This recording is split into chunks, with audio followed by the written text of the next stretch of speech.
What is up, YouTube? It's Kingfisher745, and welcome to episode 2 of the Adamantium process.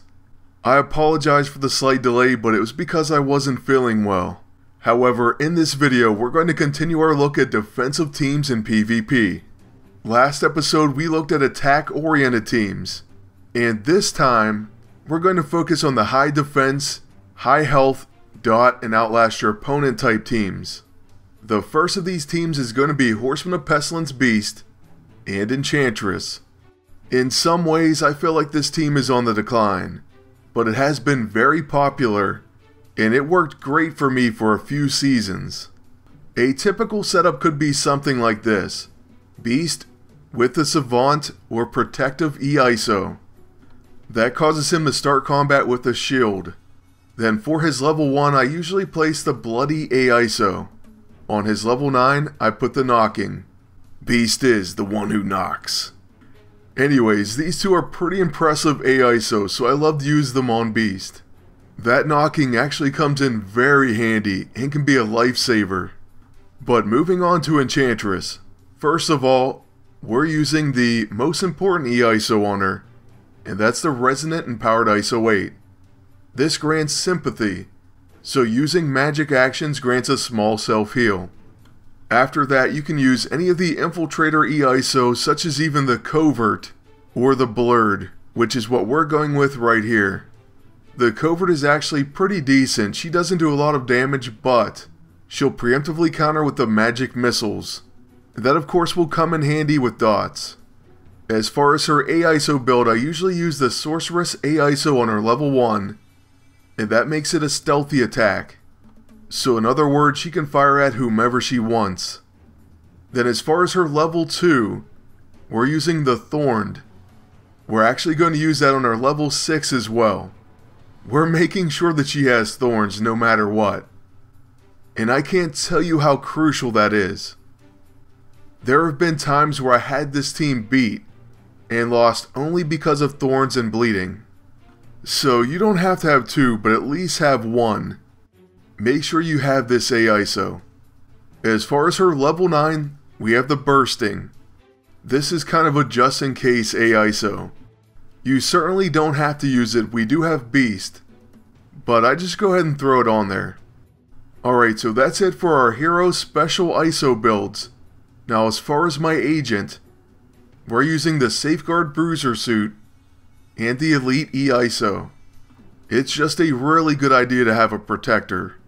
And of course you're going to drain health and stamina, plus gain escutcheon, so that increases your attack and defense.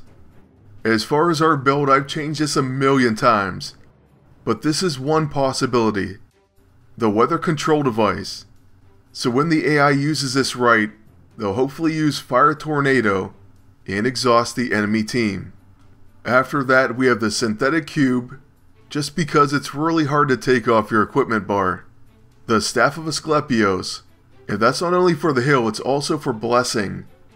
Increases the effect of healing received. Now I don't always use this staff personally, but it does make the team that much more annoying. With a really high health and defense, they can be extremely difficult to take out. This only compounds that problem, so keep that item on your short list. Next, we're using the Hugin's Eye because it's absolutely incredible, especially with a protector.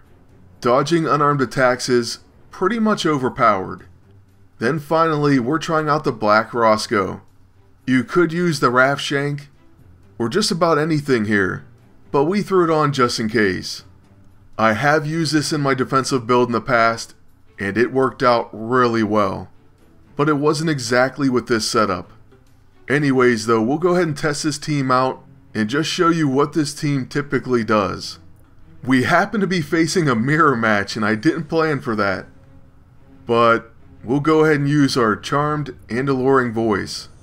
Following that, of course the AI will start using magic missiles, and this is where the heavy dots come from. Though you can certainly supplement it by using something like the Twisted Gift, or even Dark Sigil. Basically anything you have access to. The main goal is to wear down the enemy team. So you don't necessarily need straight up heavy damage, but you do need steady damage over time. And I tell you what, sometimes it just gets so frustrating facing this team, with all the charm procs, and Enchantress firing missiles over and over again, that you almost just want to give up. And some agents probably do. So hey, whatever it takes to get a win, sometimes frustration is just as good as a heavy attack, if not better. Now right here we're going to save the Blackest Void and we'll use the staff. And just watch what Blessing does. First of all, the enemy agent's going to get their turn, they take some dot damage, and they're probably going to use the Signpost. Okay, so there it is. They gain back HP, and unfortunately they're immune to Exhausted. But after using the Fire Tornado, they're going to get counterattacked from Enchantress, and her sympathy is now gaining 4,127 HP. So yes, Blessing actually boosts it, making her even more annoying because of her heals. And okay, the AI may not use Emerald Wave when they should like that, but as you can see, it is a devastating move. With Beast, we actually end up wasting Momentary Advantage. But it's going to be okay, we'll use Heart of Darkness on Enchantress, and now at least she's generalized. The enemy Pestilence also uses Momentary Advantage, and he still only gets to attack once. Oh, and luckily we dodged the attack. So now with my agent, we'll once again use the Fire Tornado. It's pretty crucial that we keep exhausted on this enemy team. Then with Enchantress at very low stamina, we go for our level 1, get affected by Smitten so we'll just recharge. And in all honesty, even winning a match against this enemy team is pretty annoying, and almost makes me want to quit. I just hate them. But like I said, they're at least not as effective as they once were, and there's a lot of different things you can do to beat them. So typically I'm set up to where they don't give me that much of a problem. A mirror match, that's kind of a different story. Still, with all that being said, we're going to use Fire Tornado once again, and so we slightly damage the opponents. Our own team's going to turn on us and attack us, but at least Beast misses. And then we'll use the Improbability Field. Then normally it may come down to Atom Smasher, but I believe Enchantress has Emerald Wave, and she does. So we're going to use that to basically end this match. The enemy Enchantress has 1500 HP, but she's dotted up, so that's going to be the end of this first one. Moving on to our second build. It's going to be Pestilence Beast again, and Red Hulk. This team has been popular even longer than the last team. And first of all, you know what we have on Beast. Same thing with my agent. But as far as Red Hulk, we're using first the Quick and Powered ISO 8. Why are we using it? Well, to make Bulwark a quick action. It's a very, very important move. Red Hulk's Absorb Energy may end up doing the most damage for this team. We're also trying the acclimatized E-ISO 8. So Meltdown only damages enemies, and it no longer stuns Red Hulk. His other E-ISO is great and we used to use it, but unless you use it with this one, he ends up getting Meltdown really fast. Too fast for my taste. So we've been trying this combo out instead.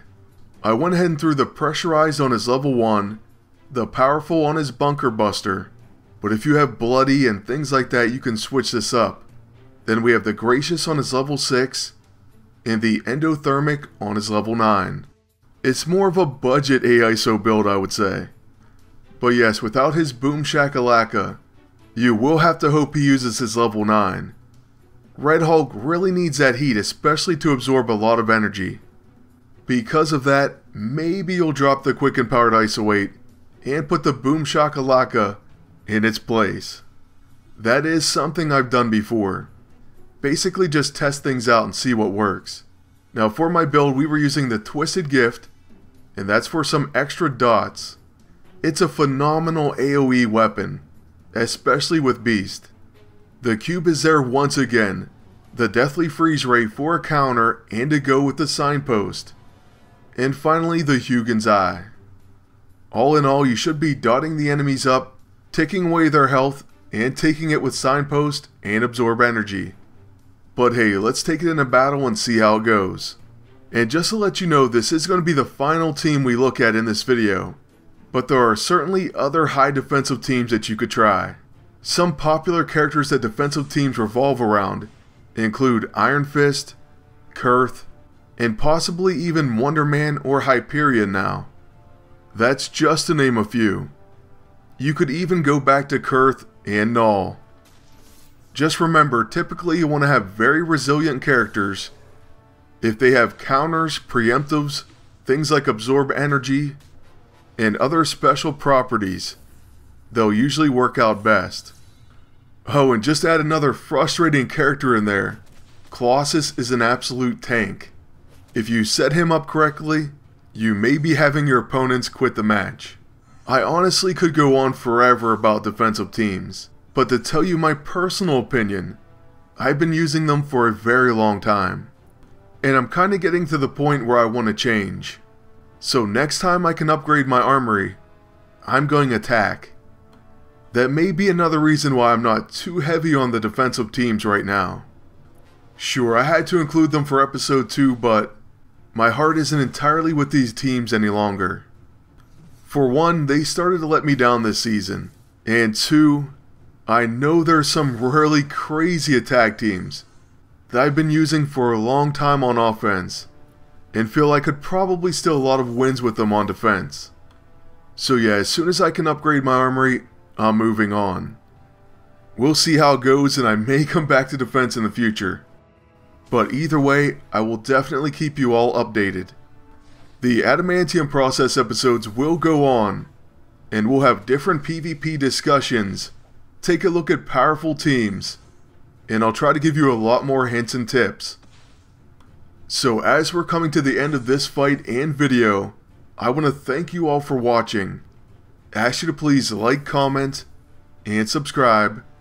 Oh, and one last thing, I'm going to take a look at Hyperion's ult once again very soon, as well as some older characters that we haven't looked at in PvP in quite some time.